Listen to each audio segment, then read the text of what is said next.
오늘 0시에 조국 혁신당 전 대표 출소를 했습니다. 그리고 바로 그 출소한 상황에서 문 앞에서 기자들에게 이렇게 말했습니다.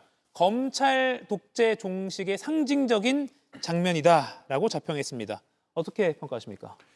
조국 전 대표가 가지고 있는 정책 위상이 있기 때문에 이재명 정부에서 사면 복권할 수 있다고 생각을 합니다. 시기에 있어서 굉장히 빨랐다는 것은 조국 전 대표 본인이 짊어지고 가야 할 부담이 될 것이고요.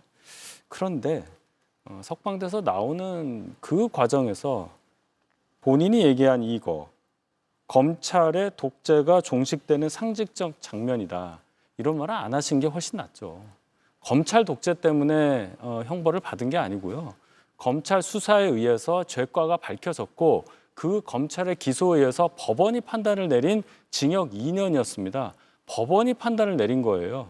근데 여기에 검찰 독재가 들어갔다는 것은 언어도단이라고밖에 말씀드릴 수가 없고 이것을 강조하면 강조할수록 국민들 뇌리에는 검찰이 한 게 아니고 법원이 한 건데 왜 저런 얘기를 할까? 이런 의문이 계속 따라 나올 겁니다. 이런 얘기는 안 하시는 게 낫다. 굳이 하실 말씀이 없으면 어쨌든 그럼에도 불구하고 사면 복권을 시켜준 뭐 이재명 정권이라든지 뭐 그를 따르는 국민들이라든지 그런 분들에게 뭔가 감사 인사하는 정도로 그쳤어야지 여기에 검찰 독재가 왜 나옵니까? 죄를 지은 사람이 검찰을 탓하는 것은 그야말로 아무 논리가 없는 그냥 본인 피해받았다는 것에 대한 하소연에 불과하잖아요. 정치 지도자가 이 정도 되는 정치 지도자가 본인에 대해서 이런 얘기를 스스로 한다는 거 대단히 실망스럽다고 봅니다, 저는. 예, 어떻게 보셨어요? 저는 뭐 나름 그 조국 전 대표가 이 메시지에다가 그 자신의 정치적 함의를 좀 담았다 이렇게 평가를 합니다. 예. 왜냐하면 2019년도에 조국 전 대표가 법무부 장관에 임명되고 그리고 검찰 개혁의 선봉에 섰지 않았다면 이렇게 그 별건을 통해서 본인 가족 전체가 멸문지화에 준하는 이런 수준의 일을 당하지 않았을 것이다. 본인이 그만큼 검찰 개혁에 앞장섰었던 그런 이 후과를 받은 것이다. 정치적인 보복을 받은 것이다. 뭐 이런 말씀을 하고 싶었던 게 아닌가. 물론 이제 지금 윤희석 대변인님처럼 첫 일성이 좀 부적절하다라고 평가하실 수도 있습니다만 그것은 오로지 이제부터 이 조국 전 대표에 대해서 이번 사면에 대한 찬반 논란도 있는 것이고 본인이 또 스스로 말씀하신 것처럼 그런 비판, 비평, 뭐 비난 모든 것까지도 다 끌어안고 정치를 하겠다라고 말씀하신 이상 이제부터 온전히 조국 전 대표의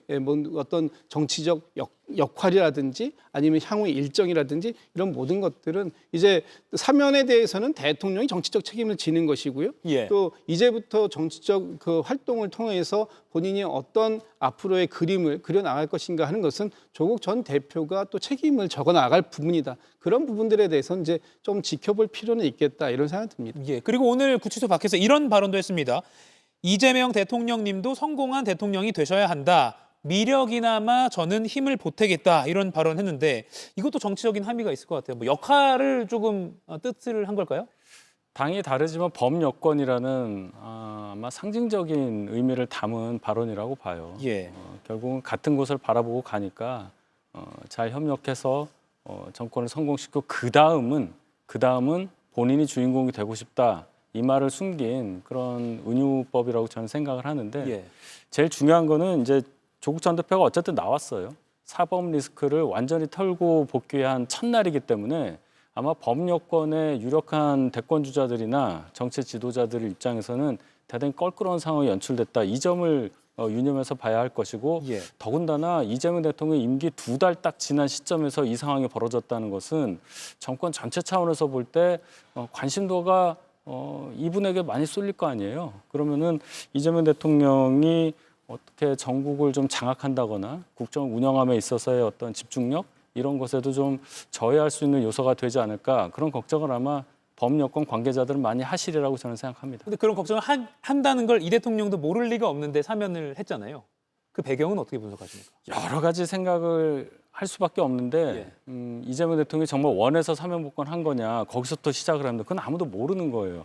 다만 민주당 상황과 연결을 좀 지어서 생각한다면 예. 정청래 신임 당대표가 대통령과의 관계에 있어서 전통적이지 않은 방식으로 제가 볼 때는 굉장히 폭주하는 양상을 보이거든요.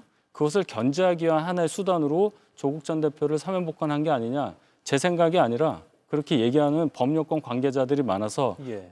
괜찮다, 괜찮은 생각인 것 같다, 나름 논리가 있다 이렇게 생각해서 전달합니다. 예, 조국 뭐 견제론이라고 해야 될까요?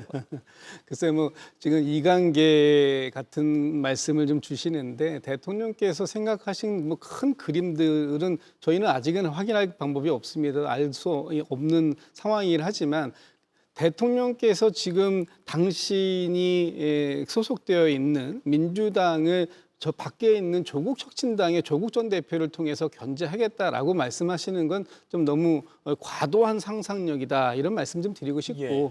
앞으로 이 범여권이라고 얘기하는 조국 혁신당과 민주당이 작년 총선에서 보여줬던 어떤 협력적 경쟁 관계 이런 부분들을 내년 지방선거까지 어떤 방식으로 가져갈 것인가 또는 내년 지방선거를 앞두고 새로운 또 형태의 이합 집산이 있을 수 있는 것인가 하는 부분에 대해서는 지금 너무나 이른 시간 속에서 판단을 구하는 것이다. 오히려 앞으로 자연스럽게 물 흘러가듯이 지나가는 과정들 속에서 예. 지금 나왔던 많은 부분들은 자연스럽게 해소될 것이고 우리 당내에서도 지금 벌써부터 조국 혁신당과의 통합론을 말씀 주시는 분들도 계시고 네. 사실 그건 뭐 양당 모두가 너무 섣부르다라는 말씀들을 주시는 분들도 계시기 때문에 앞으로의 상황은 또 그 상태로 지나가는 과정들 속에서 평가하면 될 것이다. 지금 당장은 조국 전 대표의 움직임 또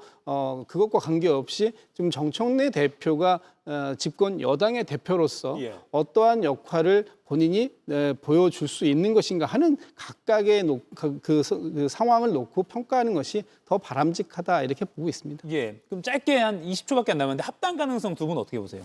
거의 없다고 봅니다. 거의 없다. 호남에서의 주도권을 가지고 양당이 치열하게 경쟁할 걸로 보이기 때문에 예. 합당은 나중에 대선 직전이나 봐야지 지금은 어렵다고 봅니다. 예, 어떻게 보세요? 짧게. 모르겠습니다. 정치는 살아있는 생물이다. 이런 예. 말씀만 드리겠습니다. 알겠습니다. 살아있는 생물 여지를 남기시겠습니다. 이가혁 라이브를 시청해 주셔서 고맙습니다. 이가혁 라이브는 평일 오후 5시 TV와 유튜브로 실시간으로도 함께 하실 수 있습니다.